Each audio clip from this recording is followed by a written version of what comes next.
नमस्कार दोस्तों, स्वागत है आप सभी का आपका अपना प्यारा चैनल जिसका नाम है बात फतेह की, जिसमें बातें होती है कल्पना से वास्तविकता की ओर जाने के विषय में और ऐसे व्यवहारिक ज्ञान के विषय में जो हमारे रोज़मर्रा के जीवन में काम आए। दोस्तों, विचारों के चमत्कार कहानी के दूसरे भाग के अंत में आपने सुना कि धीरे धीरे आवाज़ें कम होने लगी है और कुछ देर बाद चारों ओर शांति छा जाता है। अब आगे तभी रमन चाचा को याद आता है कि उन्हें चीमन के घर भी जाना है और वो उठते हैं और चीमन के घर जाते हैं। गांव में एक बात अच्छी है या बुरी है, लोग सोचने पर आज भी मजबूर हैं कि जब किसी के घर खुशियां हो तो लोगों को बुलाने पर तरह तरह के बहाने बनाते हैं, पर यदि किसी के घर कोई दुख पड़ा हो तो लोग बिना बुलाए भी उसके घर पहुंच जाते हैं। रमन चाचा देखते हैं कि वहाँ भीखू, संतन, प्रहलाद और बनवारी पहले से ही बैठे हैं और चीमन को खेती करने के लिए तरह तरह के उपाय बता रहे हैं। कोई कह रहा है बगल के गांव से ट्रैक्टर मंगवा लेना, कोई कहता दूसरा बैल खरीद लो, कोई कहता खेती में अब कुछ नहीं रखा, नौकरी ही करना ठीक है। रमन चाचा को देखते ही चीमन अपना कुर्सी देते हुए कहता है, आओ बैठो रमन, और बताओ कैसे आना हुआ। चाचा बोलते हैं, कुछ नहीं, 2 दिन से नहीं आया था, सोचा मिल आऊं इसलिए चला आया। रमन चाचा के बैठते ही बाकी लोग कोई ना कोई बहाना बनाकर वहां से जाने लगते हैं, क्योंकि उनको पता था कि चीमन और रमन अच्छे दोस्त हैं। अब उनका यहाँ कुछ नहीं चलने वाला। सबके चले जाने के बाद रमन चाचा चीमन से पूछते हैं, और बताओ चीमन, क्या चल रहा है। चीमन बोलता है, कुछ नहीं यार, मैं अंदर से टूट गया हूँ, कुछ भी करने में मन नहीं लगता। सोचता हूँ इस साल खेती कैसे होगी। रमन चाचा डांटते हुए कहते हैं, फिर वही बात, मैंने कहा ना मेरे बैल है ना, तू चिंता क्यों करता है। चीमन कहता है, चिंता नहीं करता, पर खेती में सभी चीज़ों का एक खास समय होता है। थोड़ा सा इधर उधर होने पर फसलों पर गहरा असर पड़ता है। तुम्हें तो पता है कि यदि सब लोग खेती में 2 दिन भी आगे हो गए तो कई खेत उनके फसल लगाए गए खेतों के बीच घिर जाता है और थोड़ी सी बात के लिए लोग हो हल्ला मचाने लगते हैं, यहाँ तक कि मरने मारने पर उतारू हो जाते हैं। ये सब सोचकर और भी मन बेचैन हो जाता है। रमन चाचा चुपचाप चीमन को देख रहे हैं और मन ही मन सोच रहे हैं कि चीमन 100% सच बोल रहा है।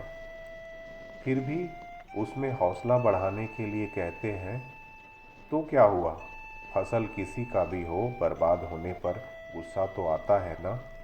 अगर वैसा हुआ भी तो इस साल लोगों के साथ विनम्रता से व्यवहार करेंगे और लोगों को भी पता है कि तुम्हारा बैल मर गया है और अभी बारिश का मौसम आने में भी तो 2 महीने हैं, तब तक कुछ ना कुछ उपाय लग जाएगा। चीमन अफसोस करते हुए कहता है, हे ईश्वर, पता नहीं कैसे क्या होगा। रमन चाचा कुर्सी से उठते हुए कहते हैं, तू चिंता मत कर, सब ठीक होगा, हौसला रख। चीमन पूछता है, कहाँ चले, खाना तैयार है, खाकर जाना। रमन चाचा, नहीं नहीं चीमन, मेरे घर भी तो बन गया होगा, बच्चे इंतज़ार कर रहे होंगे, मैं चलता हूँ, तू खाना खाकर आराम कर। ऐसा बोलते हुए रमन चाचा अपना घर चल देते हैं। रमन चाचा जैसे ही घर पहुँचते हैं तो देखते हैं कि तीनों लोगों में कुछ खुसुर फुसुर चल रहा है, पर चाचा को देखते ही तीनों लोग चुप हो जाते हैं।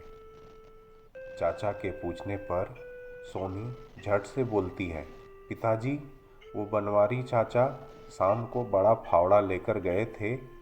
2 घंटे बाद वापस आए पर फावड़ा का बेट तोड़कर लाए। लेकिन अच्छी बात यह है कि 30 रुपया देकर गए हैं और बोले ये बनवाने का खर्चा है। और भैया ने कॉपी में सब अच्छे से लिख दिया है। ये सब सुनकर रमन चाचा बड़े प्रसन्न होते हैं, पर अचानक सोचते हैं कि वो तो अच्छा हुआ बनवारी ने पैसे दिए, वरना मेरा ही नुकसान होने वाला था। कई बार ऐसा हो चुका है कि सामानों का छोटा मोटा टूट फूट कोई ठीक करवा कर नहीं देता, ना ही कोई खर्चा देता है। आज के बाद इस समस्या का समाधान यही है कि सामान ले जाने से पहले ही कुछ न कुछ खर्चा जमा करवा लो, जिससे मुझ पर कोई बोझ नहीं पड़ेगा। अब सब लोग खाना खाते हैं और सो जाते हैं, पर आज ना जाने क्यों रमन चाचा को नींद नहीं आ रही है। दिमाग में विचारों की लहरें उठ रही है और शांत हो रही है। तभी एक बात दिमाग में ठहर जाती है कि यदि मेरे औजारों को लोग रोज रोज लेकर जाने लगेंगे तो अगर थोड़ा थोड़ा खर्चा देते जाएंगे तो हर रोज 10-20 रुपये का जुगाड़ हो जाएगा। और अगर ये काम बड़ा हो गया तो हर रोज 100-200 का काम हो जाएगा। और होगा क्यों नहीं। आजकल लोग मेरे जितना औजार कहाँ रखते हैं। गांव के बहुत से छोटे किसान हैं जिनके घर ढंग का एक कुल्हाड़ी और एक कुदाल तक नहीं मिलता। और ये बात बिल्कुल सही है। चाचा ने खेती के काम में आने वाले सभी प्रकार के उपकरण संभाल कर रखा है, और वो भी 4-5 की संख्या में। यही सब सोचते सोचते चाचा को कब नींद आ जाती है पता ही नहीं चलता। और जब सुबह उठते हैं तो उनके मन में एक उत्साह है कि जीवन में कुछ बड़ा करने का रास्ता मिल रहा है। चाचा उनके घर के सामने बने छावनी में सभी उपकरणों को अलग अलग समूह में सजाकर रख देते हैं। अब लोग चाचा के छावनी पर औजार लेने आते हैं और 2-4 रुपया देकर औजार ले जाते हैं। और अब किसी को मांगने में कोई हिचकिचाहट भी नहीं होती। धीरे धीरे लोगों की संख्या बढ़ने लगती है।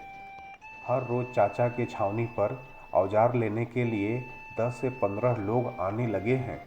चाचा के घर के लोग कॉपी में लिखकर ही किसी को सामान देते हैं, जिससे सामानों का खोने का कोई डर नहीं है और समय से लोग पहुंचाने भी लगे हैं।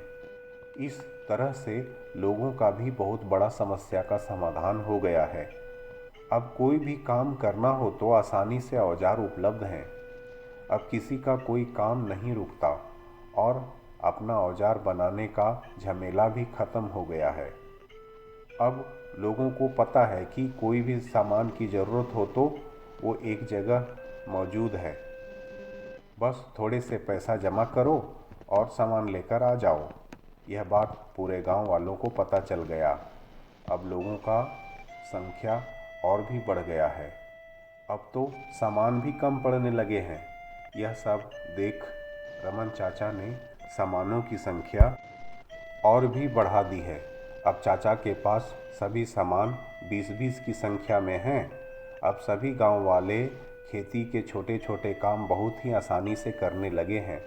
अब गांव वालों को औजार के लिए घर घर भटकने की ज़रूरत नहीं पड़ती। अब वो इत्मीनान होकर कोई भी काम करने लगे हैं।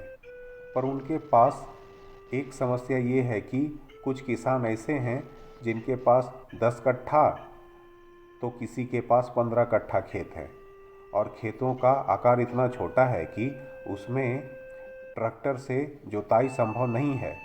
और इतनी सी खेती के लिए कोई एक जोड़ी बैल नहीं रख सकता। कुछ किसान ऐसे हैं जिनके पास खेत तो अच्छे खासे हैं पर करने वाला कोई नहीं है।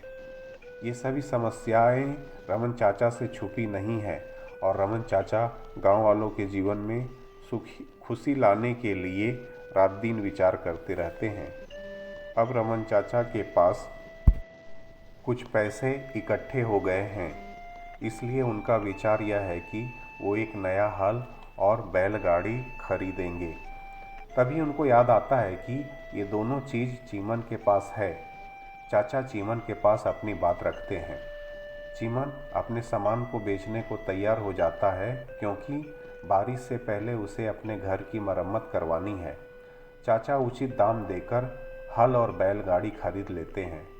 तभी चाचा को पता चलता है कि बगल गांव में एक बूढ़ी महिला रहती है, जिसके पास एक बैल है जो बेचना चाहती है, क्योंकि वो बैल को खिलाने से असमर्थ है। चाचा वो बैल खरीद लाते हैं। रमन चाचा अब थोड़े व्यस्त रहने लगे हैं, क्योंकि उनका काम बड़ा होता जा रहा है। उन्होंने छावनी को चदरे वाले बरामदे के रूप में बदल दिया है, जो अब एक दुकान का रूप ले लिया है। रमन चाचा अपना काम को और बड़ा बनाने के बारे में सोच रहे हैं। बाकी भाग 4 में। दोस्तों, अगर आप सबों को ये कहानी पसंद आ रही हो तो कमेंट करके ज़रूर बताएं और चैनल को सब्सक्राइब करें, ताकि इस तरह की कहानियाँ और भी सुनने को मिले। और विचारों के चमत्कार कहानी के अन्य भागों को अवश्य सुनें। धन्यवाद।